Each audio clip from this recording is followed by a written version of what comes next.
مگر ابلیس نے انکار کر دیا۔ اے مسلمانوں، اس سے پتہ کیا چل رہا ہے؟ فرشتوں کی مقدس جماعت کو رب تبارک و تعالی آدم کے آگے سر جھکا رہا ہے، آدم کا سجدہ کروا رہا ہے۔ کیوں کروا رہا ہے؟ اس کی بنیاد کیا ہے؟ تو پتہ چلتا ہے کہ آدم کو فرشتوں نے جو سجدہ کیا وہ آدم کے علم کی بنیاد پہ کیا۔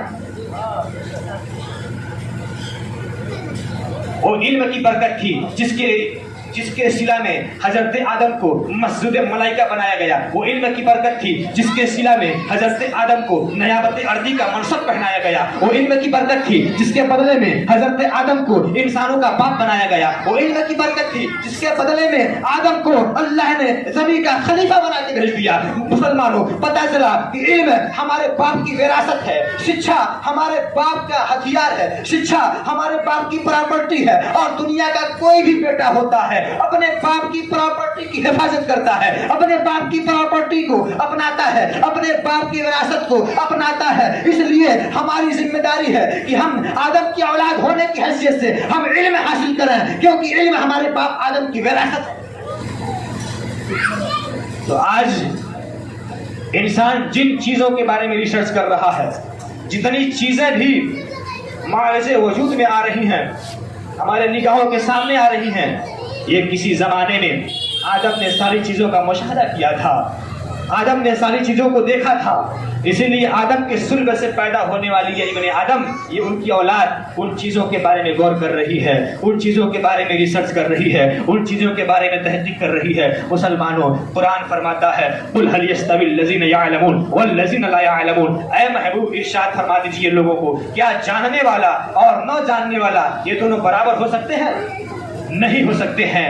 جانکار جانکار ہے، جاہل جاہل ہوتا ہے۔ اس لیے تمہاری ذمہ داری ہے کہ تم اللہ کی معرفت حاصل کرنے کے لیے علم سیکھو۔ کم سے کم اللہ کی ذات کے بارے میں کیا ہمیں عقیدہ رکھنا ہے، اللہ کے اوصاف کے بارے میں کیا عقائد رکھنے ہیں، ان چیزوں کا سیکھنا ہمارے اوپر فرض ہے۔ ہم کیسے نماز پڑھ سکتے ہیں، ہم کیسے روزے کے احکام جان سکتے ہیں، ہم کیسے خدا کے بارے میں اچھی سوچ رکھ سکتے ہیں، ان چیزوں کا سیکھنا ہمارے اوپر فرض ہے۔ اگر ہم ان چیزوں کے بارے میں اگر غور نہیں کرتے ہیں تو ہم جانوروں سے بھی بدتر ہوتے ہیں۔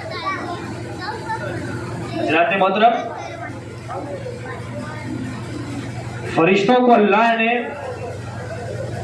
نور سے پیدا کیا ہے، نور سے،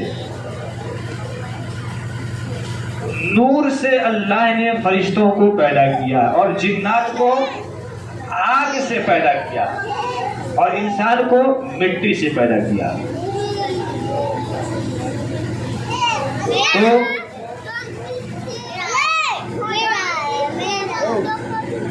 انسان کے پاس اللہ نے عقل اور نفس دونوں رکھی، جانور کے پاس صرف نفس رکھا، اور فرشتوں کے پاس صرف عقل رکھا۔ یعنی فرشتوں کو اللہ نے صرف عقل دیا ہے، نفس نہیں دیا، خواہش نہیں دیا۔ انسان کو عقل سے بھی نوازا، نفس سے بھی نوازا۔ جانور کو صرف نفس دیا، خواہش دیا۔ آپ دیکھتے ہیں ایک جانور پیدا ہوتا ہے، ایک بکری کا بچہ پیدا ہوتا ہے، 10 دن کے بعد وہ بھول جاتا ہے کہ میری ماں کون ہے، کیونکہ جانوروں کے پاس صرف خواہش ہے، نفس ہے۔ انسان کے پاس خواہش اور عقل دونوں ہے، فرشتوں کے پاس صرف عقل ہے۔ اللہ نے جن فرشتوں کو جن چیزوں کا حکم دے دیا وہ فرشتے وہی چیز کرتے ہیں۔